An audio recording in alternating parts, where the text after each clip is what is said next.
Pat yourself on the back because you are right here, right now, for a reason. Welcome to the On Purpose podcast, where together we will empower ourselves and others to live lives with more passion and purpose. How you doing this morning, Jared? Man, I'm good, brother. I'm good. How are you doing? Fantastic, man. One of those days. Feeling grateful, feeling ready, feeling alive, living on purpose, baby. Yeah, I love it. This is the first time we've done 2 podcasts in one day. So Maybe that's contributing to it's my quite really adventurous. great feeling. Dude, what kind of life would it be if we literally just had like days where we recorded badass guest after badass guest? Amazing. I mean, that's what it needs to be because I'm feeling pretty charged up right now. This is the life right here. Keep me in quarantine forever if this is what I get to No, don't say that. do. You should see the look my studio audience just gave me for that. Andrea does not approve. Yeah, I'm good, man. Hey, what did you think of Craig's story? Dude, I mean, goosebump central, man. I probably got goosebumps like 7 different times listening to him. I mean, 100-foot drop, landing on your feet, shattering everything. I mean, oh my God. And then I think what got me the most is his ownership of that. Like, he doesn't even, not the slightest cringe or doubt or fear or regret talking about the situation. He just completely owns his life, man. And you can see that with the way how he explains it to us and how he went that. So I loved it. I would say that my biggest takeaways from that were to take full responsibility of your ownership. You know, he talked about the quote that life is 10% what happens to you and 90% how you react to it. And he is living that example. And then just really adapting. You know, I like how he likes to use the word adapt instead of overcome. But yeah, I loved it, man. What'd you think? I thought the same thing. That quote for sure stuck with me, and I loved. He was. I think his story fits his personality. Where he talked about he was attracted to rock climbing because it's literally like physically putting a puzzle together, where you reach, where you step. And that's all about adaptation because you don't just overcome a cliff. You don't just run through it and get to the top. You have to adapt to this finger hold or that foothold. And so not only say, is he attracted to a sport that is all about adaptation, but then he applied it to his life. And it made a lot of sense to me because I think for a ton of my life, I just try to overcome stuff. And you know, like Andrea laughs at me all the time because I always break things around the house, right? If something doesn't fit, instead of thinking about how it should fit, I just try to force it in there. Right? Like I just overcome it. And he was all about adapting. It just really made me think like how much, 1, more efficient that is for you, and 2, that's truly more of the message and people should get is not necessarily worried about overcoming something, just adapting to that situation, and you're going to find your way through it and you're going to learn about it. Love it, man. Yeah, he was pretty powerful. I'm excited for for this next episode though as well. My goodness, man. Anybody that has badassery in their title has my attention. Yeah, and a face tat. And a face tattoo. Yeah, it'll be a good one. I hope the On Purpose community is ready for this one. Yep. All right, well, let's bring her on. All right, On Purpose family, I am very excited for our guest today, Miss Shelley Davies, who's tuning in all the way from Hamilton, New Zealand. She has a master's degree in creative writing, which in her words, she got about 300 years ago, which I think is a lie because for 300 years old, she looks phenomenal. She has ShelleyDavies.com. She's been an entrepreneur and running her business for 8 years and specializes in writing, joy, and badassery. She's also an ex-wife, a widow, a partner, and a grandmother, and says she loves family, but it can be hard as well. And obviously a face tattoo rocker as well. So we have a lot to dig into. Guys, please help me welcome Shelley Davies. How you doing today, Shelley? Hey, kia ora from New Zealand. It's so good to be here. Oh my gosh, I don't know where we're going to start. Have we got like 3 hours? Because there's so much to talk about. We don't have that much time, but we can definitely start with a couple warm-up questions to get you warmed up. You know, easy to Yeah, And then we can really get deep because I'm dying to ask you a bunch of questions. I'm sure Jared is too. yeah. So Jared, why don't you get us kicked off with the warm up, my man? Yeah, well, we're big into fitness and fighting and living this whole lifestyle, right, which encompasses all of that. So we got to warm up. We just don't jump into the deep end and go right away. So, Shelly, first off, thank you for making us international. Woohoo! So International, glad. and you're our first female guest. Yes, I am. So I'm we're- so proud to bring some estrogen to the room. Yeah, What- boy. Yeah, no, it's good. We've had that request for quite a while, so it's awesome to have you as the in the history of the On Purpose podcast. You'll always be the first lady to bring it for us. So, all right, I need to know. You're stranded wherever you're at. Like we're in this situation now where you can't leave and go do anything. You get one food for the rest of your life. What are you taking with you? I've been thinking about this question for days, and I was really hoping you weren't going to ask me this one. No, we got to. So my first response was KFC, but then I was like, really, seriously, Shelly, you eat KFC for like 2 meals, you're just going to be sick. So I decided that actually a really good chicken salad, like a really good chicken salad. Now that might sound so boring, but you can do so much with it, right? So as long as there's some room to move around, like we can get a bit of variety in the chicken salad, I could eat that 3 times a day for the rest of my life. I would eat chicken salad for breakfast. No sweat. Fried or grilled? Oh, okay, fried. Yeah, that's good though, because the rest of the greens balance out the saturated fat, and you can work it off. That's not a bad choice. But is Grilled is good. KFC is big in New Zealand? Yeah, I guess it's about as big as McDonald's. My whole life, like I was 15 in New Zealand. When you're 15, you do some kind of, well, you used to back in my day, do some important school exams and things in school. And I had friends who were getting given cars or cash payments as motivation from their parents to do well in these exams. And that when I just like kicked ass in all of my exams, my parents were like, "What are we going to do?" And I was like, "Let's have KFC for dinner." Yeah. There you go. That's hilarious. All right, So well- obviously you like fried chicken.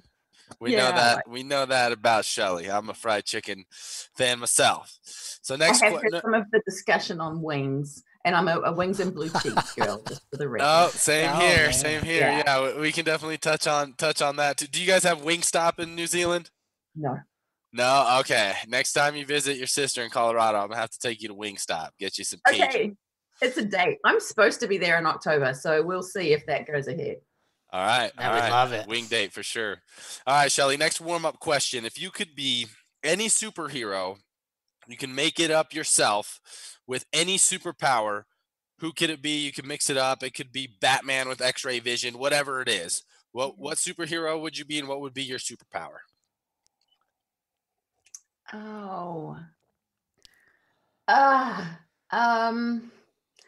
Like an existing superhero, right? Because then I would just have to go like Wonder Woman, right? I would just have to like You can make it up. You could be, Super Shelly, whatever you want. a badass girl. I don't know. But I regardless of what I would be called, my superpower would be the ability to make people love themselves. That would be my superpower. Like if I could just go around and sprinkle some of that shit on everyone, everywhere I go, that is what I would want to do. Love it. That's awesome. That might be the best answer we've ever had. See, Maybe so. Maybe so. That's definitely the podcast. most selfless one. Yeah. I was going to say first podcast guest without balls, although I have got balls for the record. And the best superhero answer. So I'm winning. Wait. You got to go a little bit deeper than that. You got balls. You're just saying you're real ballsy. You're not afraid to take risks, or what is it? Yeah. Yes, nothing. That was metaphorical. No, nothing hiding away in there. Yeah, just I would like to think I'm pretty ballsy these days, and that was not the case my whole life. But yeah. Yeah, I mean, anyone with a face tat, I think it's pretty evident you got some balls for sure. Do we need to talk about that first? Do we need to get the? No, we got to finish warming up. Although you're going full speed. Oh, sorry. No, you're good. We just want. What book are you currently reading? Oh, The Middle Finger Project by Ash Ambirge. Really? Have you heard of that one, Ali? I think I have heard of it. Haven't read it though. Yeah, it's new. It's just been out for a little while. I think since just before Christmas or maybe early this year. I don't know. Time has lost all meaning right now. But her business, The Middle Finger Project, I've been a huge fan for many years, and she used to have a Facebook group, a paid Facebook group called the Unfuckwithable Girlfriends. And that group that still continues today, although not under her umbrella anymore, is the most wise and badass, resourceful, insightful group of mostly businesswomen with a couple of we'll let you in guys as long as you behave yourselves kind of thing. That is the most amazing group ever. So Ash Ambirge, if you want a badass brand, if you want to lean into authenticity in your business, she's someone to follow. Very cool. Yeah, she sounds right up our alley. Mm. All right. Well, you feeling warm, Shelly? I'm warm. I'm good to go. Yeah. Okay. All right. Well, since you're warmed up and you've been itching to just dig deep, let's just start off with a really deep question and see where it goes from there. So, Miss Shelly Davies, how would you describe what is your life's purpose? So I currently know that my life's purpose is to be an example for other people, to show them how to love themselves. And for me, the process is that you need to know yourself. You need to know who you are, so that then you can love yourself, right? Because I don't think you can truly love yourself if you don't get some real insight into who you are, the good, the bad, the ugly, all of it. And then once you love yourself, you can find that power in your world. And that was the point of connection for me with you guys, living a life that's on purpose, that's claiming power to make your life what you want to make of it. Right. And I know that lots of people have thoughts around power and control, and we maybe look at it with a negative lens. But for me, the ultimate joy is having power in my own world. And if I had a wish for everybody, it was that they would understand that the power is within them.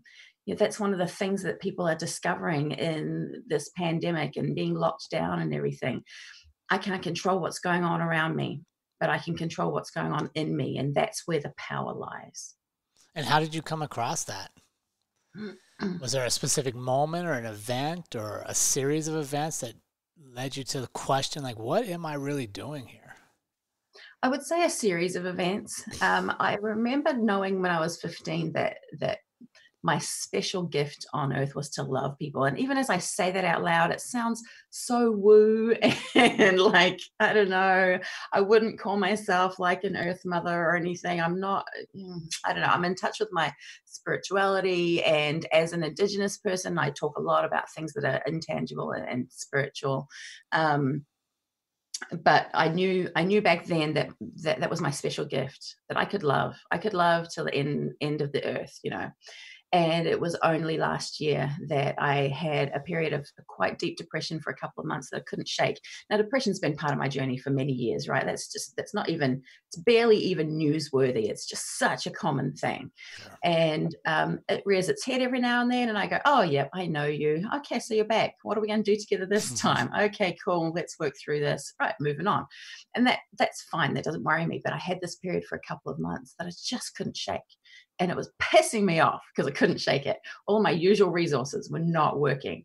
And eventually I just had a bit of a breakthrough with a therapist, because I think that smart people always have someone to talk to, right? Whether it's an official person or just someone who helps you have those deep conversations. And had a breakthrough and realized that I just wasn't acknowledging that there was more that I needed to step up and do now. So I really had to acknowledge that purpose was to take it to the next level. Yep, you're good at loving people, Shelly. Now it's time to help other people love themselves. That's amazing. Can you tell us, Shelly, exactly for me and for our listeners, just to make sure I'm clear, what exactly do you mean by an indigenous person?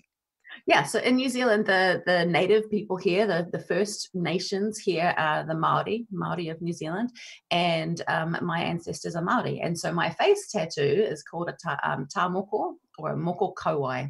Moko is what we call our indigenous tattoos here, and moko kauai means on your chin or on your jaw.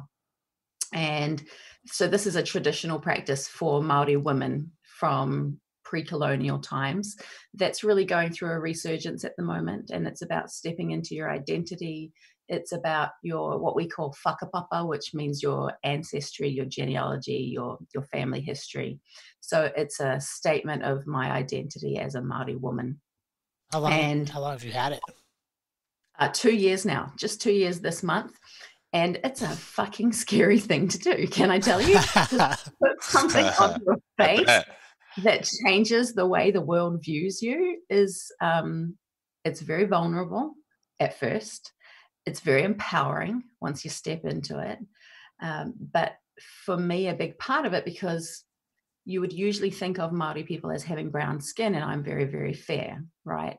And so part of it for me was I was sick of explaining to people who I am and where I come from. I wanted to wear what I feel on the inside, on the outside.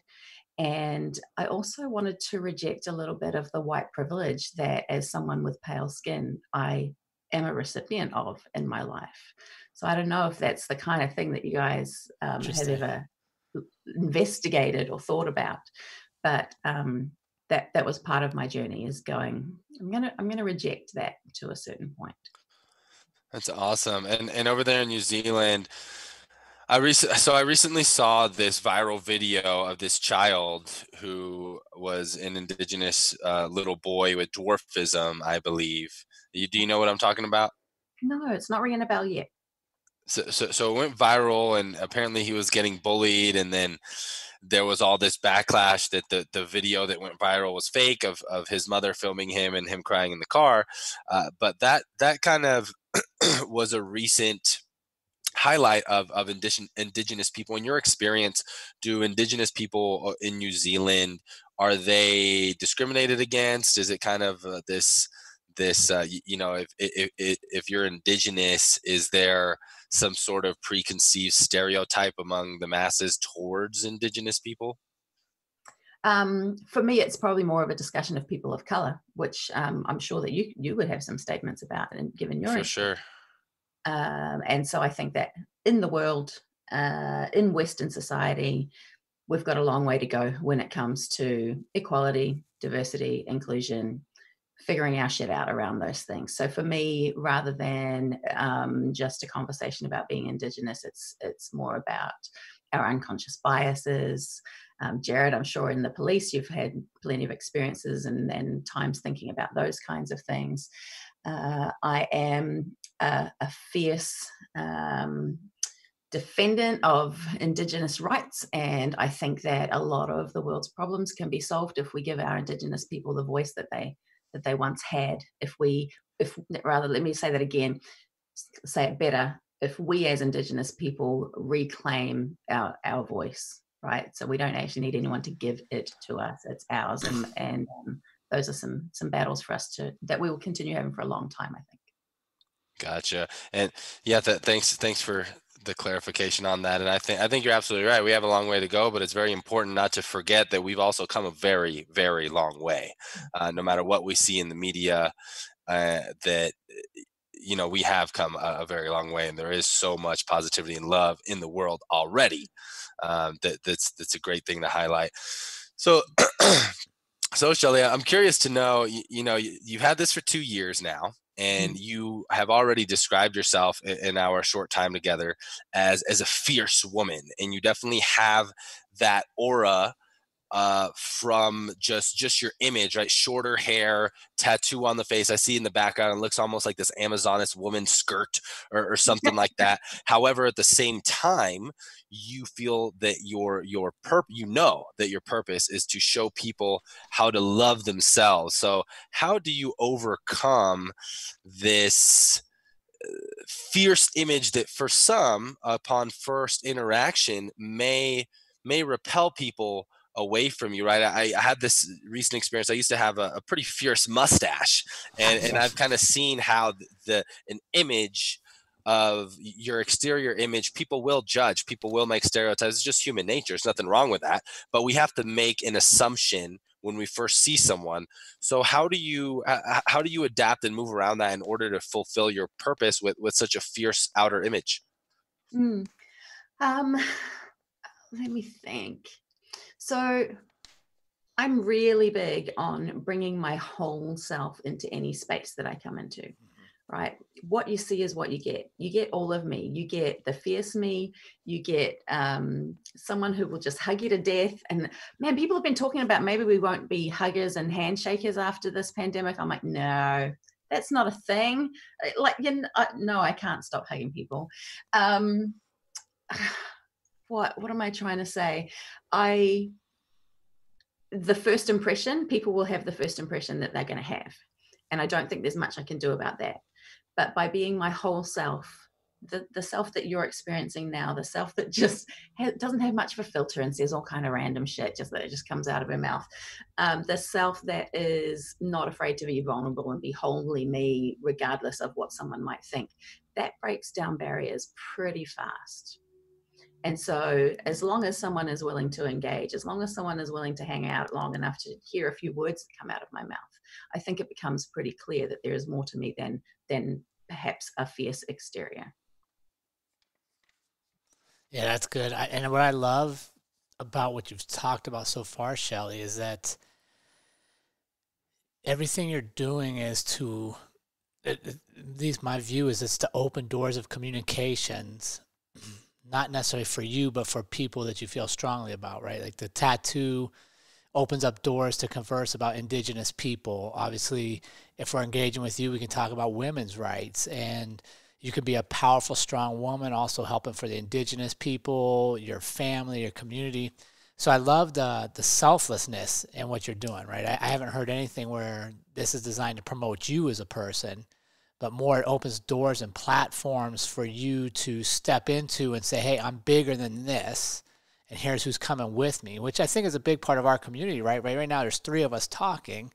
It's everybody's isolated around the world, but there's really a whole community behind us. So how did you come to the point where you knew you wanted to love people, and that was your gift, but how did you know that you kind of had to be different in order to allow other people to step into their love? Was there a moment, or were you in a position? Because like for me, I remember like being certain places and being like, I can't be average. I can't do what everybody else is doing because it doesn't allow me to be who I'm supposed to be.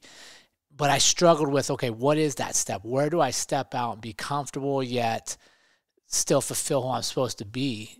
Was there a moment for you like that? So I guess, the moment that I referred to after the period of depression last year was where I really had to acknowledge, because as you say, I'm not all about look at me, although I kind of am, because I really like attention. Let me be really clear. I like an audience, right?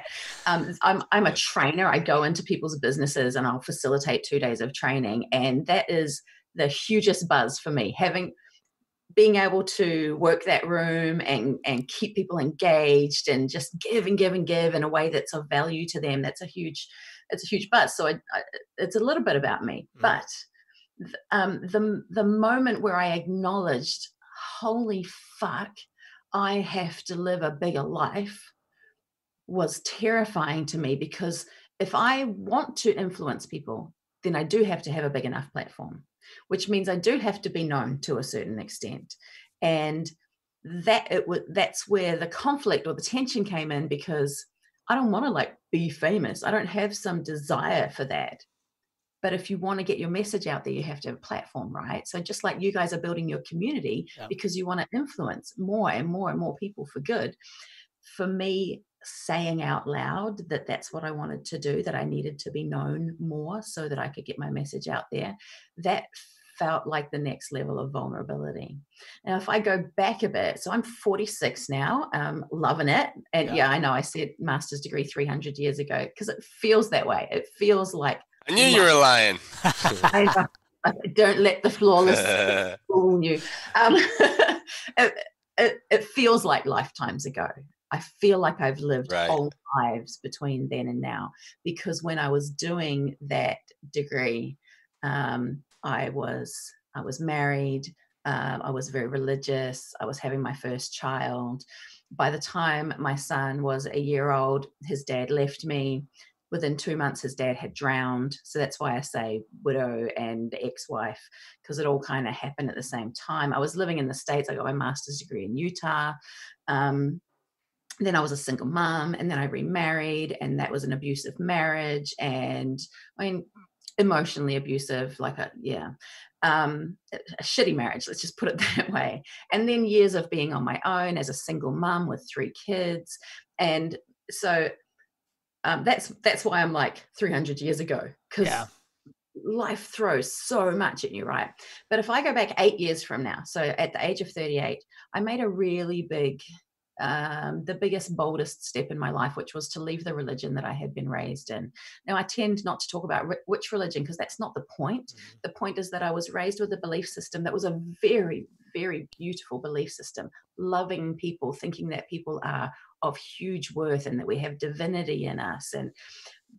And there were some restrictions in that way of life. And at 38, for the first time in my life, at 38, I was like, I'm not sure about these anymore.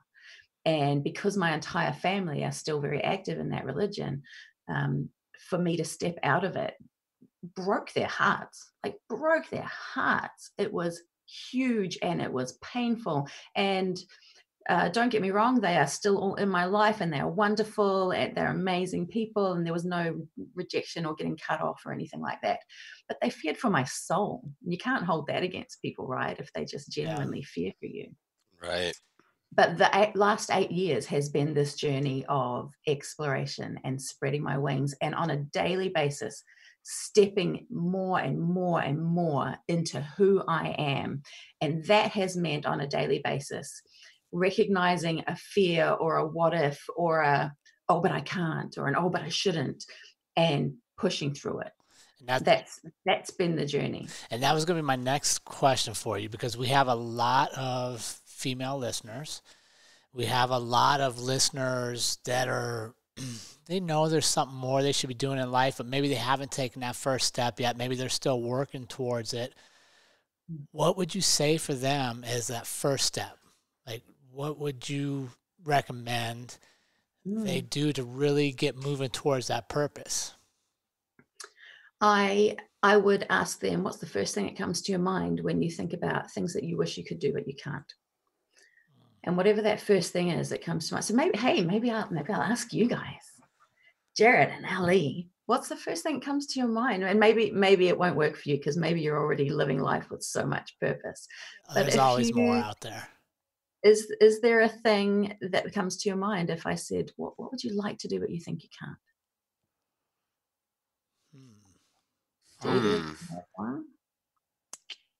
That's a great question. And for me, I know that a lot of the answers right now, because I'm continuously working on myself, are coming from the ego.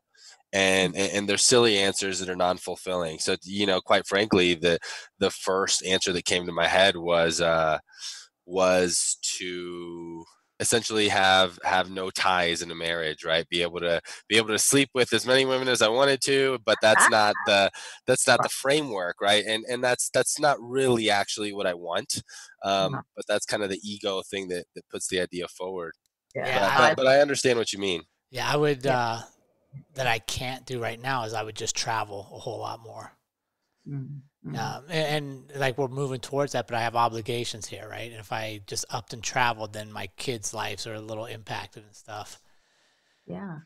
I completely understand what you're saying, though, Shelly, about It's so tough when you know that your family, especially when it comes to religion, truly is just concerned for you because they believe to their core that you being in this religion and following this religion is what's best for you. And I saw that with my brother coming out as a gay man, and my father literally saying, oh my gosh, like we have to cure him. We have to help him, right? This is the work of the devil kind of thing. But my brother wanting to truly be who he is and find out more about who he is to express himself that way, so I really liked how bringing this back to your purpose, how you said that in order for people to love themselves, that they need to know themselves. And for me, at least in my journey, I'm continuing. I feel that that's a continuous journey of getting to know myself. So, what would you say for our listeners, for maybe some of those who don't really know themselves, or maybe who they are is just who they've been trying to be to satisfy, religion or parents or friends? How do people start to try and get to know themselves? Yeah. So I kind of have two answers, and one kind of goes back to the question that I asked you guys. How do you, or you asked me how would I help maybe your female listeners to get a bit braver or step out of themselves or more into themselves, that kind of thing. So first of all, I think that a lot of women, so I think that you two guys are self-aware and you're on this amazing journey and you go there, right? You have the hard conversations with yourselves or with other people. So when I ask you that question, there's not a whole lot in your lives that you're holding back on because you understand already that living life with purpose means you are aware of what you want to do and you make it happen, or you figure out, you figure those things out. For women, especially in my experience, we have a lot of either conscious or subconscious things that are holding us back because of what would people think, what's expected of us, or just the things that we kind of think are okay or not okay for us as women. I mean, our whole lives we are raised to be nice, don't upset people, don't stir things up, don't make waves, and I'm not saying that's the experience of every woman, but I think that you would find that most women could relate to that at some level. It's part of being ladylike and not causing trouble and that kind of thing. So within us, there are lots and lots of, I can't do that. Like, I can't say motherfucker, which I said for the first time, literally the first time, with one of my daughters on the deck of my house on an island off New Zealand. And just kept saying it over and over and over again until I could get comfortable with it. Because for 38 years of my life, I had never sworn. Right. So, because I know Wow. I was such a good girl, I'm making up for it now. Wow. But us sitting on the deck going, motherfucker, like, until it didn't feel wrong anymore, because I don't think there's anything inherently wrong with words. It's just the meaning that we attribute to them. And so every time there was something in my life starting 8 years ago that I wished that I could do, but I didn't think that I could, I would call myself out on that. What if I could? So, but you first, so it comes back to the knowing yourself thing too, right? You first have to be aware that the thought is there. Oh, I wish I could. So for me, the first thing was a tattoo. There's one on my hand. What if I could? My whole life I wondered about getting a tattoo. What if I could? But in the church, and because I was a good girl and it was quite black and white, that was not a thing that you would do. And then so I had to really play it through. What would happen? Well, my parents would be upset. Yeah. And would they stop loving you? No. But they'd be really sad. Yep. They're big. They're adults. They can live with it. You're a 38-year-old fucking woman. If you want to get a tattoo, you're allowed to get a tattoo. And if I'm scared of that, then go and have a hard conversation with my parents, which is what I did when I didn't with this. With this, I was still in a time where I was just going to do things and then face up to them afterwards, have the hard conversations afterwards. But by the time I wanted to get my moko kauai, which my great-great-grandmother had, so it's in our ancestry, but she also is the first one that joined this religion 5 generations ago. And so we hadn't done it since then. And so to go to my parents and say, hey, I've made a decision to do this thing. And I think it's going to be really, I know it's going to really upset you. I know it's going to be really hard. So I'm here to talk about it. That was not the same as asking permission, because I claim the right and the power to make my own choices and to then accept the consequences. But I don't need someone else's permission to live my life. So, Man, sister. Yeah, that's good. If I were to encourage other women, it would be acknowledge the things that you wish you could do, and then work through a process of what if I could, and just take baby steps, right? Just one thing at a time. What if I could get that, I don't know, eyebrow piercing? That nose piercing was one for me. Nose piercing was another thing that I'd always wanted and I didn't think that I could do. And honestly, one of my daughters, who at the time was about 11, didn't speak to me for 3 or 4 days after I got it done, because it was not the way that I had raised her, and I had moved into this exploration phase in my life. And how do we, that leads me to your next question, Ali, which was, how do we start to know ourselves? And I truly believe that one of the really big answers is therapy. And I know that not everyone's down with that. So maybe it's using some psychometric testing, personality profiles, the Gallup strengths, the DISC profile, the Myers-Briggs, all those things, none of which I think are perfect, but all of which I think help to give us insight into ourselves. Yeah, definitely. So self-awareness tools and therapy is okay. Yeah, that's what I think it is. That's what it's been for me. And I know that that's not the same journey for everybody. But that's what has worked for me. Yeah, and I think definitely, and I think it's important for us to realize that needs to be a continuous practice, right? Mm-hmm. The Shelly that I'm looking at today is not the same Shelly 5 years ago, according to what you're telling me. So you doing all this work to know who Shelly was 5 years ago, you're having to do all this work, continue to do all this work now for the new Shelly. And I think that goes for everyone. Also wanted to say for our listeners too, that, for you being our first female guest, which is amazing, that obviously this does apply and may be in some circumstances more relatable to women, but what you were saying is relatable to everyone. Man, woman, trans, whatever. So I just want to make sure that our listeners realize that and don't just write what you're sharing off if they're not a woman. Thank you, because I really do believe that. I think this is about people loving themselves and stepping into their power. And when I, over the years, as you do work on your brand and your business, I've thought a lot about my brand and who am I speaking to. And women are close to my heart, right? I really, because I know the experience of being a woman, then I want other women to feel as powerful in their world as I do. But it was a really interesting thing last year to kind of look at the demographics of who's following me and those kinds of things. And there is a solid subset of men. And when I tried to figure out who they were, all I can come down to is good men who want to be better men. Yeah. And that just does my heart so much good. I absolutely adore it. They're also, they happen to be men who have strong women in their lives. And so they're like, oh, fuck yeah, I better learn more about this. How do I deal with this? How do I cope? Yeah. And I like that message, and I echo what Ali said. This is for everybody, but I do think it's nice for women when they see somebody that's like them doing it, right? I think that's kind of going back to your indigenous people. I think that's one of the things we got to work on is, indigenous or people of color or women, is when people see somebody that looks like them having success instead of looking to a stereotype all the time. Yeah. Now, you guys have probably heard about Jacinda Ardern, who's our prime minister, and she gets a bit of news coverage because she's kind of a really loving badass in her own way. And do you know who she is? Have you seen her on the news and the media at all or anything? Yeah, just a little bit.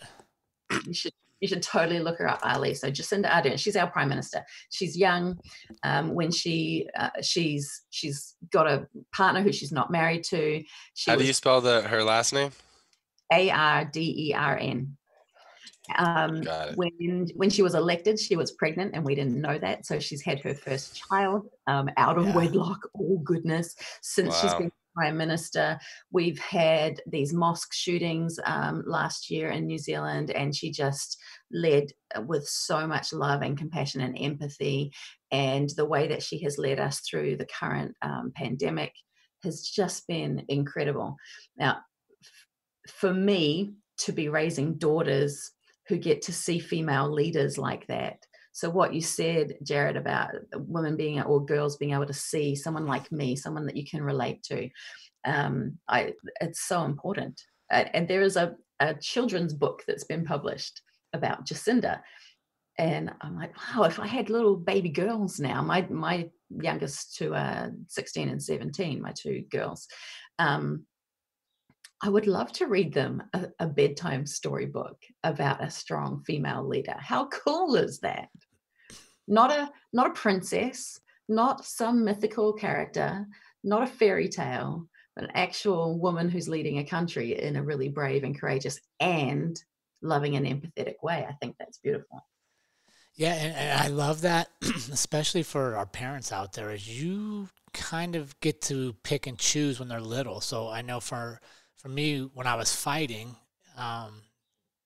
for my two daughters, I made sure we watched as many female fights, like women's MMA fights, as guys, so that they could look and be like, okay, what dad does isn't only for Trey. It's not only for the boys, but I can do this too if I chose.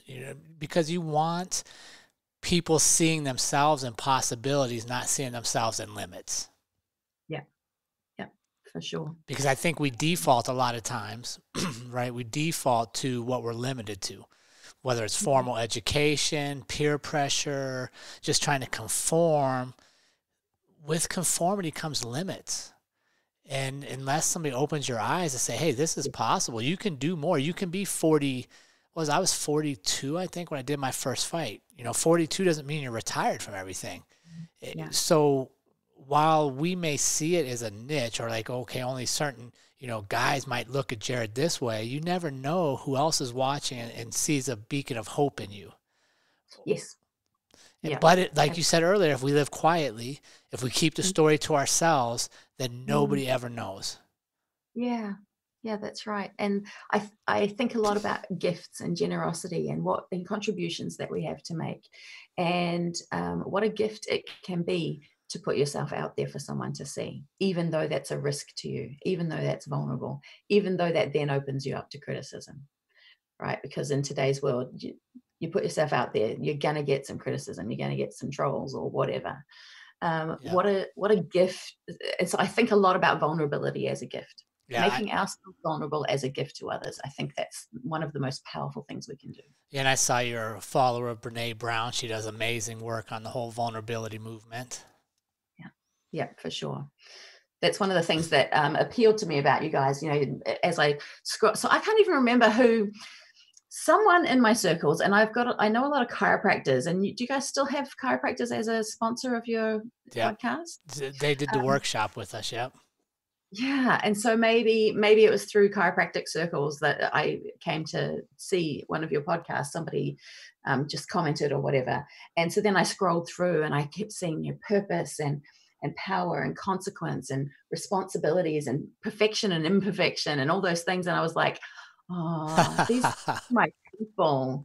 These are my people. And then I went to your bio and it just said, contact us if you want to come on the show. And I was like, oh, pick me. So I love that that's the world we live in, where you can access and see and recognize connections with strangers. Yeah. And feel those connections and build from there. And I think that that's one of the most powerful things that we have in our world today, is our ability, when we are brave enough to go, I see something in you, I like it, let's act on that. Yeah. And me 8 years ago wouldn't have done that. Me 5 years ago maybe wouldn't have done that. It's that simple. Right. It's that simple. I love how you simplified that of, I see something in you, I like it.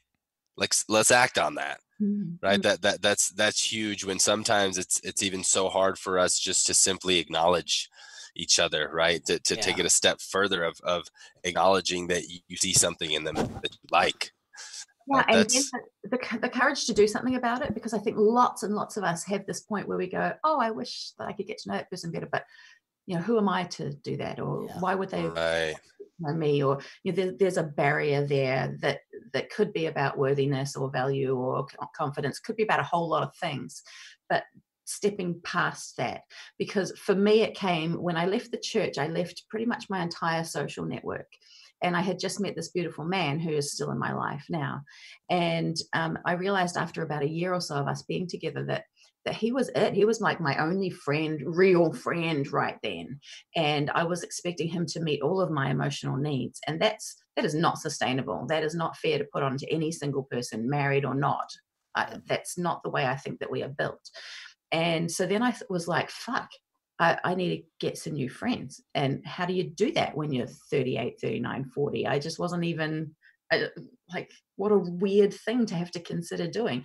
And because in my work, I meet hundreds of people a year, I decided that when I met someone, I just made a really conscious decision. When I see those people and think that they're cool, I'm going to do something about it. I'm going to ask them out for coffee. I'm going to ask them out for dinner. I'm going to stop worrying about if guys think I'm hitting on them, because I'll just fucking mention my partner as often as I can until they get the message, like whatever it is. And I now have this tribe of the most incredible people everywhere I go, because I gave myself permission to go, yeah, I'm going to act on it. Is there Beautiful. And go ahead, Ollie. I was just going to say that that's beautiful. And I think that comes from the work that you do. Is that courage comes from loving yourself enough to take the initiative to let someone know that you see something in them. Yeah. Yeah. And was there a time recently where you stood and you're like, this is working for me. I'm becoming who I'm supposed to be? Yeah, there really was. The first kind of gig I did this year was emceeing a day, like an all-team, all-staff day for one of our local district councils. So, local government. And maybe you wouldn't think that would be some amazing inspirational space, but there were 350 people in the room, and I was given the privilege of being the MC for the day. But the way that I do MCing is not just fill the gaps between. It's like a facilitative approach. Let's set a bunch of foundations at the beginning of the day. Let's go deep right from the beginning. I'm going to put myself out there in ways that shock people so that they go, whoa, today's going to be something different. And then let me weave that throughout the entire day. And there was a point in the afternoon where I had the entire room singing a song in the Māori language, and most of them would not speak that language at all. And they were all on their feet and they're all singing, and I'm up on a stage, and I was like, holy fuck, this is it. This is that thing that I want to do. And that was not about, look at me. That was about, look at the privilege that I've been given to take these people on a journey and just get them to start thinking about these things. Just get them to start thinking that we can show up differently in the world than we do, maybe, whatever that looks like. Yeah, and I love it. That episode we did, and we talk about this all the time, our Circle of Five, you've taken a really proactive approach to looking and seeking out people that fulfill you and that you want to be around, that you want to learn from. And that just puts you in positions to be successful, right? We're not stuck anymore in society where we live in these neighborhoods and we can't see what's going on across the street or across the ocean. Like, we have access to it all, but it comes back to all the way to your beginning, when your beginning statements is that you wanted more and you were supposed to do more. And in order to give more love, you had to take more risk. Yeah. And you can't, and I think that's where people stumble, is they want to do more. They know they're capable of doing more, but they also don't want the risk associated with it. And it's a dual package. Yeah, it is. So one of my most powerful tools that I use for myself is to ask, what's the worst that could happen? There you go. And it's something I picked up from a psychologist at some stage many years ago. What is the worst that could happen? So I want to do this thing. I'm scared of it. I'm worried about the what ifs. Okay, let's work through the what ifs. What is the worst that could happen? And I will play out all the scenarios. And then I'll ask myself, can I live with that? Can I live with that? Can I live with that? Or if that happens, what will I do about it? What choices will I have at that stage? And very, very rarely when I play out all the scenarios, do I come up with one that I can't handle or mitigate or live with in some way. And ultimately, the only time really when any of those scenarios is going to stop me from moving ahead is if it's going to cause me or someone else harm. And other than that's pretty much my baseline right there. Other than that, it's like, what's the worst that could happen? Oh, I could look stupid. Right. And exactly. Yeah. And when we do that, we do that exercise, like you said, we find out it's not going to harm me or others. And we never have to think about that again. But for whatever reason, a lot of us seem to replay the worst case scenario. And in some cases it happens. But I love that you went there, because that's definitely a tool that I love using, is asking myself, what's the worst that could happen? Okay, that's the worst. I can live with that. Cool. Never need to think about that. And just expect and anticipate that the best is going to happen. Guess what? If it doesn't, I already thought about the worst that could happen, and I can live with that moving forward. And I love that exercise, and it frames things for you, because to me, ultimately, the worst that can happen in anything is I don't try it. Yeah. Right. Very seldom is the worst thing that can happen worse than regret, because that's when I don't try something, that means I get the potential to regret things. Yeah. And you just never know the regret, and they're just never knowing. They're like, I will never know if I could have done that thing. Right. I will never know what might have happened. I will never know where that might have led to. And it starts with a simple step, a simple decision to decide to start moving towards it. And that's a great way to get started. That's awesome. Can I ask, bodies, right? So as I thought about coming on the show, I was like, these guys are fighters and they're like buff and they're into fitness, and I'm not. I was like, but I tell you what, I am more confident in my body at 46 than I have been in my whole life. Now, body positivity and fitness and health has been a real journey for me. About 10 years ago, I had weight loss surgery. So that's another part of my journey, is that I had gastric bypass and lost 50 kilos.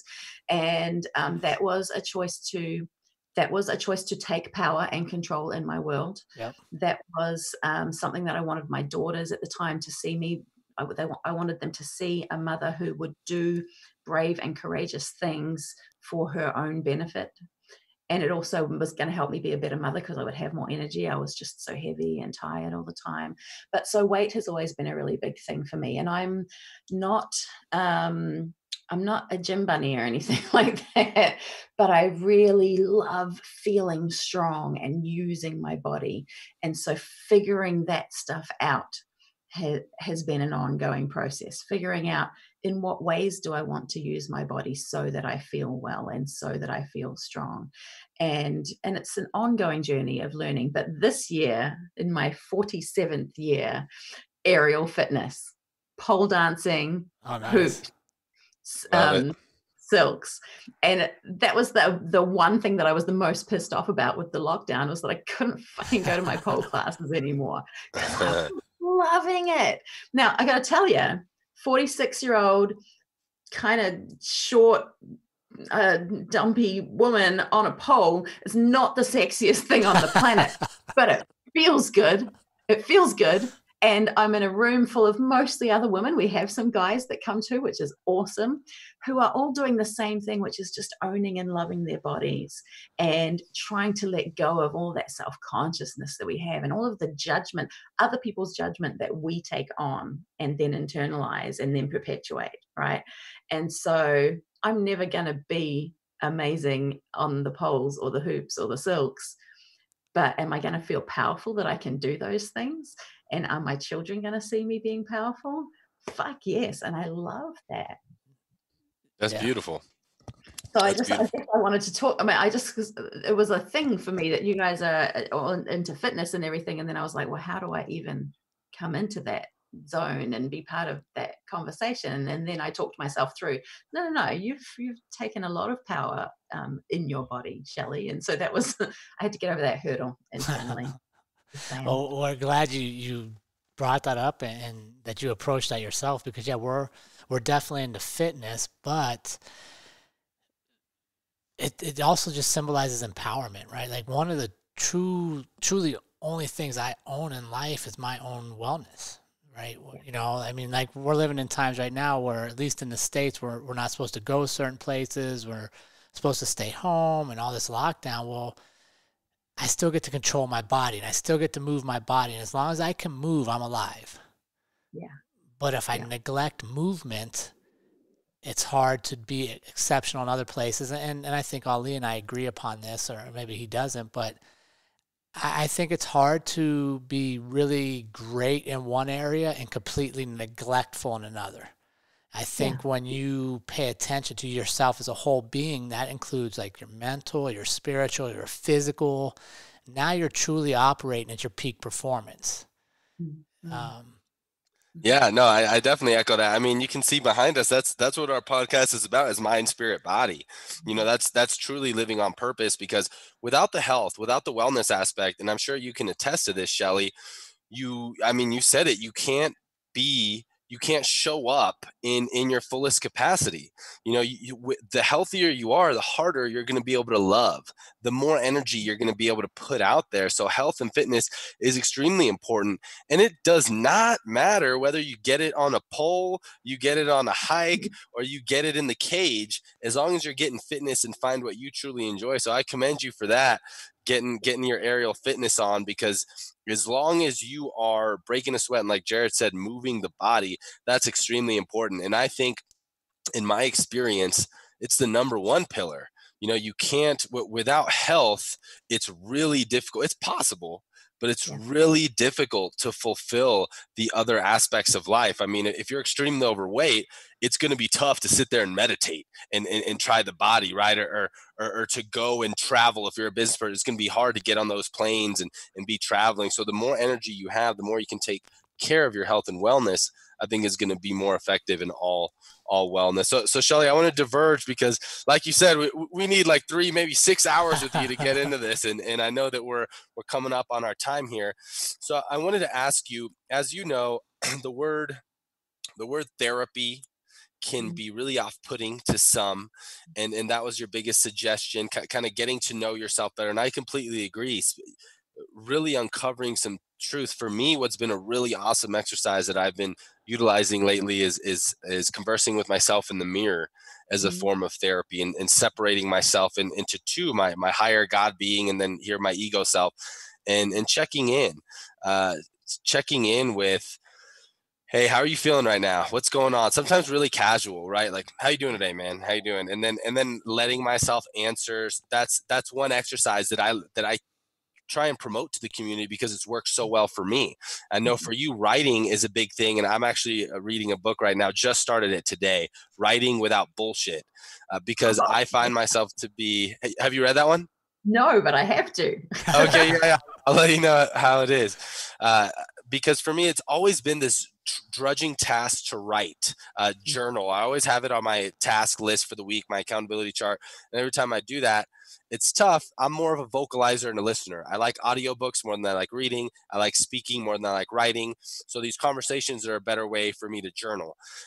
What are some other tools for some of our listeners who are like, therapy is not for me, or Ali, your mirror conversations, you're a crazy ass, like I don't want to do that. Tell us a little bit more about your work on how some other tools that people get to know themselves, because I want all of our listeners to be able to be like, ooh, I like that one. I can use this one to try and get to know myself better. Oh, it's a tricky one, because I definitely don't think I have all the answers, right? I know what worked for me, and different things work for different people. I guess I have this position where I believe that every human being has within us all of the resources to live a full and well and happy life. But I don't necessarily think that we can access them alone. I think that we sometimes need some external prompts to help us. And so for me, that external prompt is a psychologist or a counselor or a someone who can ask me questions, or can challenge my thinking, or can push me to think in a different way, or who can reflect back to me, here's what I'm hearing.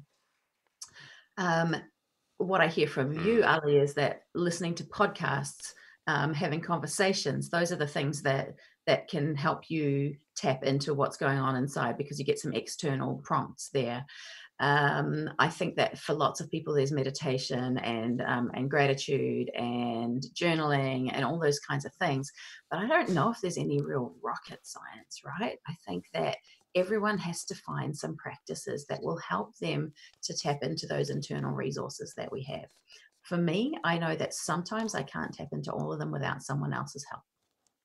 I love that. No, I completely agree. And I think that's what we're all about, community, your circle of five, the people around you. And for many, that may be a counselor. You've inspired me to reconsider that, because I've talked to a therapist before, but I haven't had a therapist in a long time. You have to find the right one, though. It really is like dating, right? It really, really is. I spent years and years seeing counselors, and it wasn't until I first saw a psychologist that worked for me, because I tend to be quite cerebral, and I intellectualize things. And so cognitive behavioral therapy works really well for me, the ability to think and talk myself through things. But that's not the right approach for everybody at all. And so someone else might need some narrative therapy. Someone else, there are so many different approaches. Yep. And last year, the real huge insight I had was through something called, I want to say internal family systems. And it's like the conversations that you have with yourself in the mirror, Ali. It was about talking to different parts of myself. And so at that stage in my depression, I had this fear and anxiety. And anxiety's never been my thing. Like, I'm a depression girl. That's my jam. I don't do anxiety. And so when I experience it, it freaks me out. I'm like, I don't know what to do with this, and I go away. And I had to have a conversation with the fear and anxiety that was sitting right here, and I had to have a conversation with it. I had to build a relationship with it. And so now I check in with it and go, hey, fear and anxiety, I know you're there. I know you're there to look after me. How you doing? Just want you to know that I'm listening, because I love that. And that's been huge. That was the thing that just pulled me up out of the dark spot that I was at. So I don't know if I gave a useful answer to that question. Yeah, no, I think that there's you gave a variety of tools. What's really worked for you is therapy. I guess kind of what I was wondering more is what kind of happens if someone goes to ShellyDavies.com and wants to work with you. Kind of what do you recommend for people? Is it all custom tailored to what they tell you, or? Yeah, look, really, if you go to my website, what you'll see mostly is about writing training. And I've just overlaid more of the whole part of me. So it's writing training delivered with joy and badassery. And all that really is in there about self-empowerment and having power in our world is some merchandise, some fun, sweary, badassery stuff that we can it's about fun, and it's about a reminder of those messages. So you can buy something for your friends and to be like, hey, don't forget to, I've got a gratitude journal that's full of the F word, and of gratitude. You've got a coffee cup that says first we coffee, then we badass, that kind of stuff. So I'm early on this journey. Do I have something that I want to sell people to help them be more powerful in the world? No. Am I heading in that direction? Maybe. I'm rolling with it. We're seeing what comes. What I want to do more is this, having conversations, getting my voice out there. I definitely do keynotes. That's my absolute most joyful space, is having a room full of hundreds of people to engage with and try and get them thinking differently. But I just want to say about the writing, because it might seem that those are two disconnected things. I work in plain language. That's my expertise, the ability to explain things clearly and simply, which from research we know is what text should be. To get to a wide audience, everything that's written should be in everyday conversational language. We don't need high-level academic language or highly technical language to explain concepts. The best way to explain them is simply. 8 years of training people to do that has helped me to realize that what I'm encouraging them to do is to use their authentic voice. That is the most effective communication, whether it's business communication, email communication, technical communication. Using your authentic voice is almost always going to connect better than the formal business voice or any of those kinds of things. So that journey has helped me to become more me, to become more courageous, to strip back the fluff that we hide behind in our writing.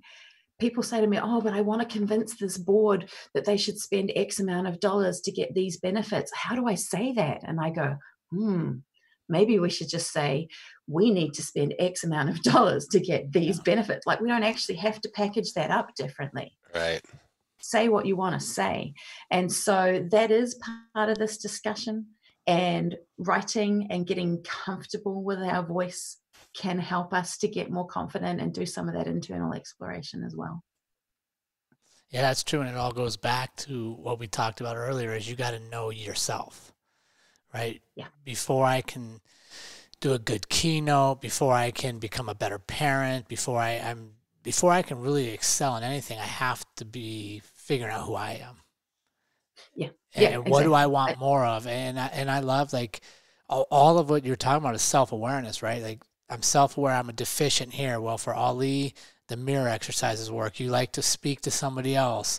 We all have different avenues, and you may try 3, like you said, you went to a bunch of different people before one stuck, but the key is to fight this temptation to think that where you are is where you'll always be. Yeah. Right? If you want more, be continuing self-assessing, looking at, okay, what do I need more of in my life? What do I need less of in my life? How do I put this together? Because that's how all this evolves, right? Like, we're not supposed to just be who we were at 21 is who you are the rest of your life. That would be sad, but I think a lot of people buy into that. Yeah, I think so too. And so I would like to invite your community to just sign up to my, I don't know if it says newsletter or weekly email or something. That's it. If each week I put out some random thoughts, it might be about how to write a pushback email, how to write a saying no email, or it might be about how to bend with the wind, because that's what we need to do in order to face the challenges in the world. It might be about my 16-year-old daughter riding a motorbike, going out on her first motorbike ride with no one here to watch and make sure she was okay, and me helping her plan through the what ifs. What if you drop your bike? What are you going to do? You know, those kinds of things. So each week, it's just some random Shelley thoughts, which could be writing, joy, or badassery. And I would love to be able to share that more widely. Love it, Shelley. Yeah, it's crazy how things are aligned. Like I said, I just started writing without bullshit today. And actually, a couple hours, I read about 10 pages right before hopping on here. And that's exactly what it's about, is writing in your authentic voice. So I love when the universe just conspires and aligns things for you like that. So that's amazing. So Shelley, yeah, can you let our community know where they can sign up for your newsletter, where they can find you, social media tags, all that? Yeah, I'm on Facebook, Twitter, LinkedIn, Instagram. It's either shelleydavies.com or shelleydavies.com, depending where you are. And if you just go to my website, shelleydavies.com, make sure it's Shelley without an EY, so it's just SHELLY. And any page, you should be able to find the sign up for the newsletter. And I would just love to be able to keep sending some joy and badassery out to you each week. Badass. Yeah, we'll make sure we share that. We'll put the links into the YouTube video. And Shelley, it was an honor to have you as our first international guest. Estrogen. Estrogen. You were already international, though, because I was already watching over here, right? There have got to be people around the world. But my watching. guest, you're the first international guest. Love it.